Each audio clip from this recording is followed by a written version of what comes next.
and I'd like to invite him up to say a few words. I know that he has some prepared remarks that hopefully the committee members have, and then we can open it up. And just a second, if you could just, for those of us in attendance, at least let us know who's here from the administration. Absolutely. We're joined by the former secretary, now the head of the MBTA, Dan Cavalli. We're welcoming back to the and we welcome you to Methuen. I am delighted to be in Methuen and hope to come back to Methuen. And I hope to come back to Methuen in one piece. That depends on what you were about to say. Dan Cavalli, the general manager of the T, is with me, and Paul Stedman, district operations engineer in District 4, is with me. Executive director of the Turnpike, Alan Lebovich, is with me. I see John Davis, the CFO. Frank Termitazzi from the Highway Department is here. The chief, and I think Joe Costanzo, the regional transit administrator, is in the room or will be joining us. So thank you, Mr. Chairman, Chairman Bedore, Chairman Wagner, members of the committee, for this opportunity to testify in support of the governor's transportation and economic security plan. General Manager Grabowskis and I took commuter rail up from Boston here today. We had a really nice ride. It was on time. We were testing out some new next train technology that gives people real-time information, so we're moving ahead in that way. And then I carpooled here, so I'm multimodal today. I want to talk with you briefly about our transportation reform plan and the common ground that I think exists between and among all of us. That common ground is a shared belief that our transportation system is broken, is in desperate need of reform, and is in urgent need of renewal through a fair, reasonable, and regionally equitable funding source. Our transportation system faces a staggering $19 billion funding gap over the next 20 years, and the Transportation Finance Commission has said that the real cost of this neglect will be felt in our regional economy and in our way of life. Business as usual, the TFC said, will not suffice.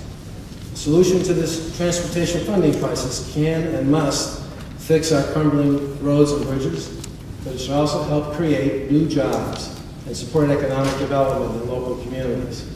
First thing we need to do is we need to rebuild trust. And I hear that all across the state, and I get it. We need to rebuild public confidence and trust by making long-lasting reform that will simplify our bureaucracy and create a more responsive, open, and accountable transportation agency. We also need to stop shouldering our kids and our grandkids with billions of dollars in debt and allow our agencies to build for our economic growth in our future. We all agree that reforms are one of the key cornerstones of any legislation. I commend Senator Bedore, Mr. Chairman, and the Senate for their leadership in this effort, and by providing a solid platform of reforms in their legislation. Reforms must lead the way, and on that we all agree.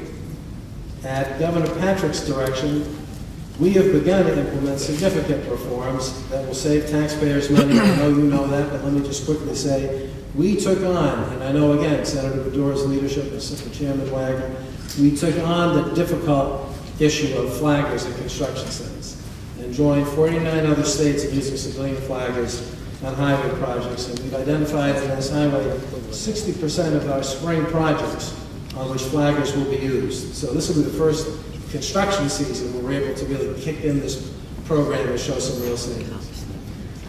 Thanks to Alan Lebovich's leadership, we saved $31 million at the Turnpike by eliminating the middle management and by reducing the size of toll collectors. We put Turnpike service plazas out to bid in an effort to leverage those non-core resources. And at the MBTA, through the very capable leadership of Dan Grabowskis, overtime is down by nearly 40%, saving almost $50 million. These are meaningful reforms, but they are not enough. Governor Patrick's bill and the Senate bill each contain similar and in some cases identical reforms. The time to enact those reforms is 2009. It's now. We all agree that the status quo is no longer acceptable.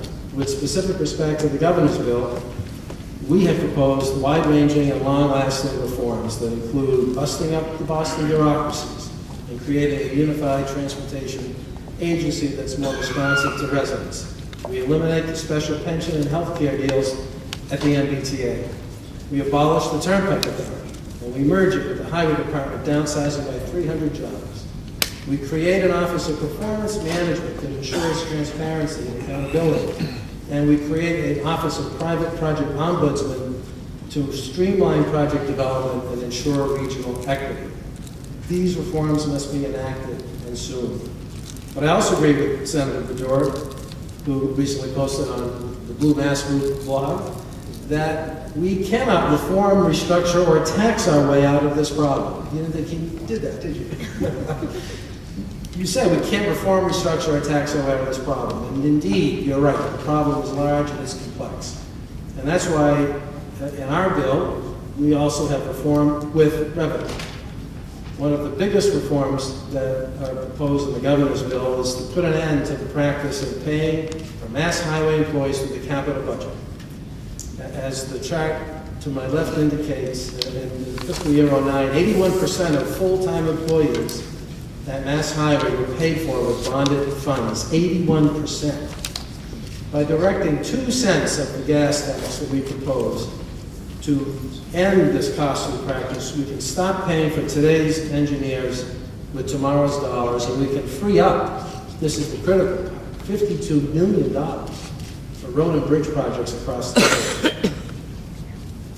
That's a reform that requires revenue.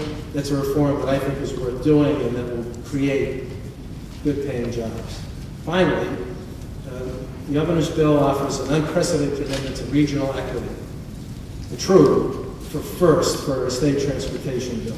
Now, by prioritizing regional equity, we can focus investment on transportation projects that support local economies, like in the Merrimack Valley, like in the Pioneer Valley, like down in Attleboro and elsewhere across the state. For the first time ever, we create a funding structure that ensures that all regions receive funding for transportation services in proportion to their gas tax contribution.